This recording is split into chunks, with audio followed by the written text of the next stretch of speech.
said it's not just his fridge, it's his pantry. So let's head back to his house and have a peek in his pantry. In the pantry, it is very important to have all of your dry goods that you need at hand for whenever you want to make some food. So you have your chocolate, you have your baking goods, you have homemade preserves, beautiful. I mean, nowadays everyone is making preserves. So let's learn it again, and they're preserved for a reason because they can stay there for a long time. Once that you open them, put them in the fridge. We have our pastas, we have our rice and dry beans and more baking goods. But more important, we have our teas and our sauces, our spreads, our nuts. We have preserved fish. People ask me, why do you have sardines? Why do you have canned fish like that? I mean, because I cook with it and I enjoy eating them. I mean, imagine opening a can of sardines, just putting a little bit of shredded onions on top, a little mayonnaise, a nice crusty bread. I'm in heaven. You know, I love to cook with tuna too. Tuna in oil, delicious. I can make you a beautiful pasta in no time at all. We have a good selection of tomato sauces, canned tomatoes, canned beans. To keep your pantry replenished, you can buy things when they are on sale or when you're running low. That way, you're always ready to prepare all of the recipes that you get. That's when you check the flyers, you check your app, you get out there and you buy all those things you're low on. That is a very good tip. Right. So let's talk about tuna. Tuna is often in the pantry. You are going to make tuna balls. That's right. We're used to meatballs, but not usually made with tuna. So this is interesting. And this is super simple. Okay. And it came from my manager at Mistura. Yeah. His mother makes this as a traditional recipe down in Molise. Okay. I tasted it. I got the recipe. They were absolutely delicious, and that's why I'm bringing them over here. I like that. We want to see the grocery list for this one first. So we're going to look at the entire list. You see all the items there. So the grand total is, per person in the family, $14.75 per person. It's a high-end item. Hang on a second. That's not bad at all. That's not bad at all. In all fairness, what I've done is I've taken all of the product that I buy, and I tend to buy only the top end. The top high end. Yeah, because I buy stuff with tuna that is hand packed in olive oil, extra virgin, and all that. So the price is like 3 times as much as the norm. That recipe, you can bring it down for 6 people to about $8 a person. Okay. For 6 people, even less. Yeah. Okay, so I have the good. tuna.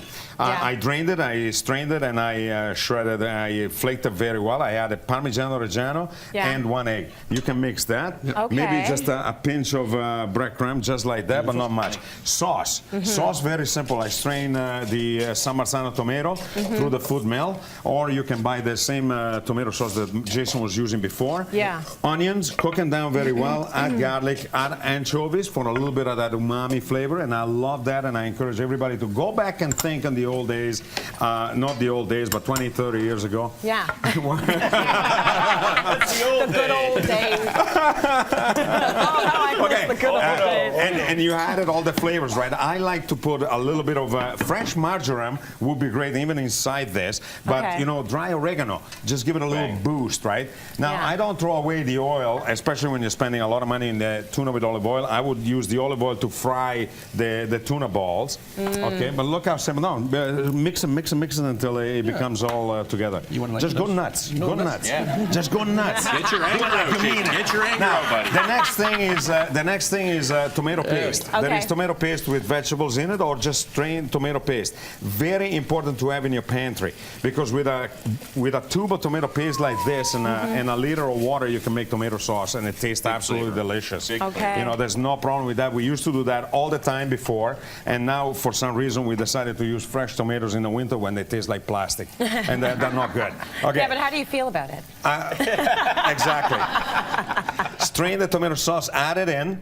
Don't forget that you have added, how is it? It only makes one beautiful. Thank God I have them already made. That's nice. When you have tomato sauce of that quality, very important. Very good, Jason. So I already made my little meatballs, and keep this one here handy at home. I mean, very simple to use, right? Yeah. So you fry them in the olive oil, and then you add them to your sauce. And now this will be a portion. There is a lot more coming out. There is about, I don't know, 60 meatballs. So, you know, you can go for 4 4 people a humongous portion, or you can stretch it out to 8 people, an appetizer Nice. size. Okay. So now you have to simmer this. Now tomato sauce, when you buy good quality, you don't need to cook it forever. It's Changes the wrong, flavor, doesn't it? You know, and exactly. And if you find that it's too dense, to protect the tomatoes, add water. Okay, you can add a little bit of water, then you can simmer it a little bit longer without bruising the tomato flavor. Okay. So you put the lid on it, you transfer it, and magically we have a beautiful little. Choose a magic.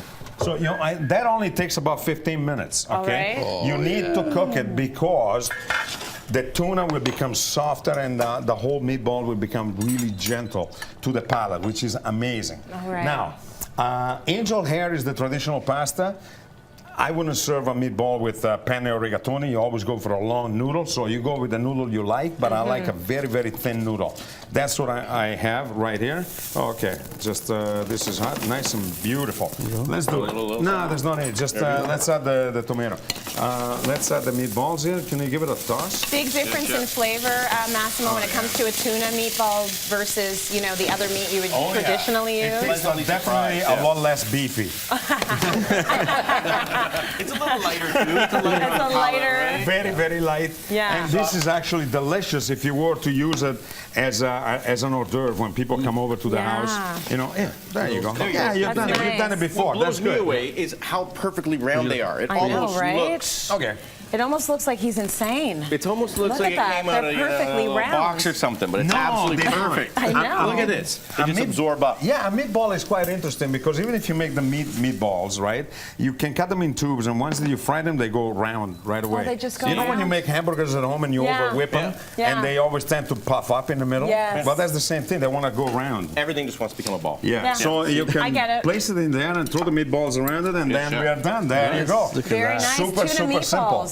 Okay, Wow, look so at that, cityline.ca for Done that this before. amazing Little French recipe. service, It buddy. looks Little great. French service.